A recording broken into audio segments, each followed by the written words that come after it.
होगा, क्या sectional timing आएगी, सेक्शनल टाइमिंग नहीं आएगी। Someone said that the discipline feels like punishment until it starts paying back.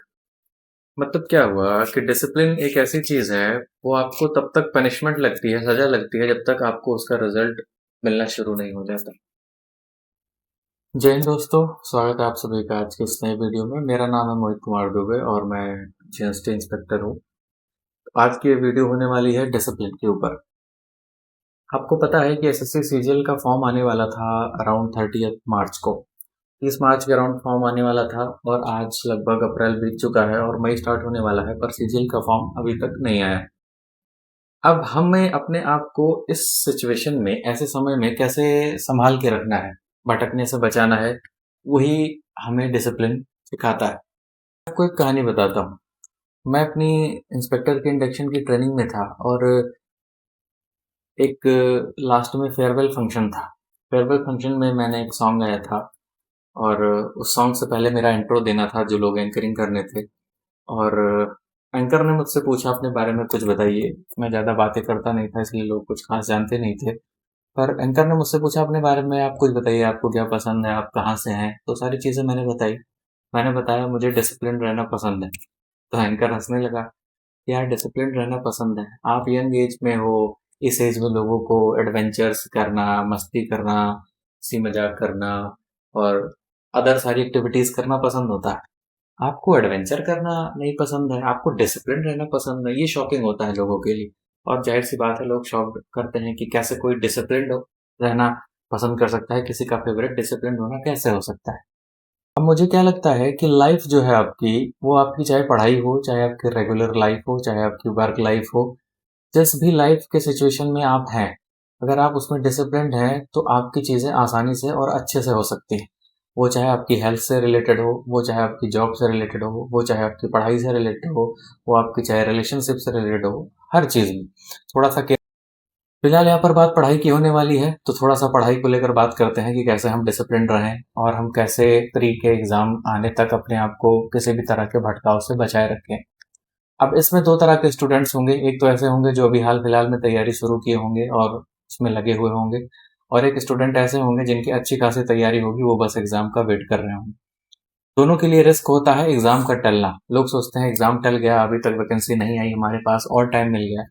But ऐसे सिचुएशन में हमेशा नुकसान आपका होता है, क्योंकि जब आप तैयारी के पीक पे होते हैं तो आप एक टारगेट को लेके चल रहे थे पहले से कि हमारा 30 मार्च को फॉर्म आ जाएगा, जून में हमारा पेपर हो जाएगा, और आप वेल प्रिपेयर्ड थे। आपके पास एक टारगेट था, एक डेट थी, तो आपके पास भटकने का, डिस्टर्ब होने का चांस बहुत कम था। लेकिन अब इस सिचुएशन में हमें खुद को बचाना है। बचाना कैसे है कि हमको पता है कि हमारा केवल एक टारगेट है, एग्जाम को क्लियर करना, कैसे भी हमें जॉब लेना है।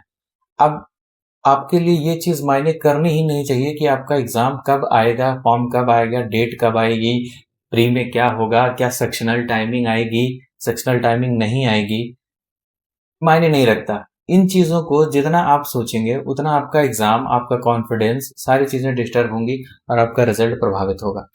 लास्ट ईयर का एग्ज़ाम हुआ था तो आप लोगों ने देखा होगा कि एसएससी सीजीएल से पहले सिलेक्शन फेज के एग्जामिनेशंस हुए थे और उस एग्जामिनेशन में डिफरेंट टॉपिक्स अलग पूछे जाने लगे थे, जैसे प्रोबेबिलिटीज और स्टैटिस्टिक्स के अच्छे क्वेश्चंस और दो तीन स्क्यूनेस और ये सारी चीज़ें नहीं पूछी जा रही थी। अब उसमें स्टूडेंट्स का क्या हुआ कि बच्चे बड़ा कंफ्यूज हो गए, बड़े परेशान हो गए, यार नए टॉपिक्स आ रहे हैं, अब क्या होगा, हमें नया पढ़ना पड़ेगा, टीचर्स ने भी नया पढ़ाना शुरू कर दिया, हर कोई नई चीज के पीछे भागने लगा। अब उस नई चीज के पीछे भागने में इन्होंने जो इनके फिक्स्ड चीजें थी, जो इन्होंने पढ़ी थी, जो इनको रिवाइज करनी थी, उस पर काफी लोगों ने ध्यान नहीं दिया। उस वजह से इनका क्या हुआ कि जो अच्छी खासी तैयारी थी उसमें नई चीजें सीखने के चक्कर में लोगों के रिवीजन गड़बड़ हुए और कट ऑफ भी कम गई थी और काफी लोग प्री से ही बाहर हो गए।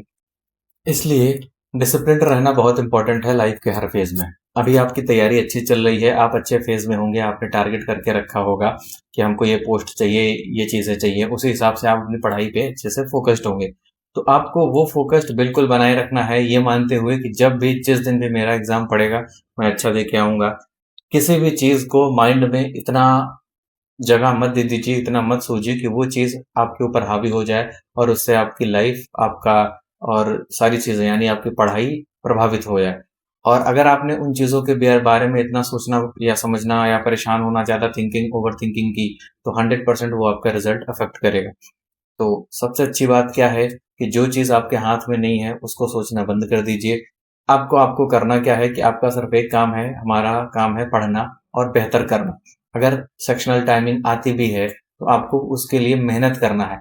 आप चिल्ला के, परेशान होकर, टेंशन लेके कुछ नहीं बदल सकते। लास्ट ईयर भी आपने देखा दुनिया भर के ड्रामे हुए, ये धरना वो धरना, पर किसी ने कहीं भी कोई सुनवाई नहीं हुई। गवर्नमेंट को जैसे ऐसा भी एग्जाम कंडक्ट कराना था उसने कराया, कहीं से कोई डिस्टरबेंस नहीं आई और फाइनल रिजल्ट भी आ गया। तो जिस चीज़ में आपका कोई कंट्रोल नहीं है उसमें अपना टाइम वेस्ट करके कोई फायदा नहीं है। डिसिप्लिन्ड रहिए, रेगुलर अपनी पढ़ाई जैसे एज इट इज कर रहे हैं वैसे ही करते रहिए। अपने रिवीजन पे ध्यान दीजिए, प्रैक्टिस पे ध्यान दीजिए। जो टॉपिक आपका वीक है, जो आपको लग रहा है हर मॉक टेस्ट देने के बाद जो आपको लग रहा है कि हाँ ये चीज़ हमारी गड़बड़ हो रही है, उसको स्पेशली टाइम दीजिए और उस पर स्पेशल से मेहनत करिए, उस चीज़ को सुधारिए। वही चीज़ आपको फाइनल सिलेक्शन में रैंक के साथ अच्छा मार्क्स लेके आएगी। अगर आपकी तैयारी अच्छी हो गई है तो रेगुलर आप एक मॉक लगा सकते हैं। कोशिश करिए मोस्टली प्रीवियस ईयर को प्रेफर करिए, क्योंकि प्रीवियस ईयर के कंसेप्ट ही रिवाइज होके आते हैं। प्रीवियस ईयर पे जितनी अच्छी आपकी कमांड होगी प्रीवियस ईयर के कंसेप्ट पर, उतनी अच्छी आपकी कैलकुलेशन स्पीड होगी और उतना जल्दी आप क्वेश्चंस को सॉल्व कर पाएंगे।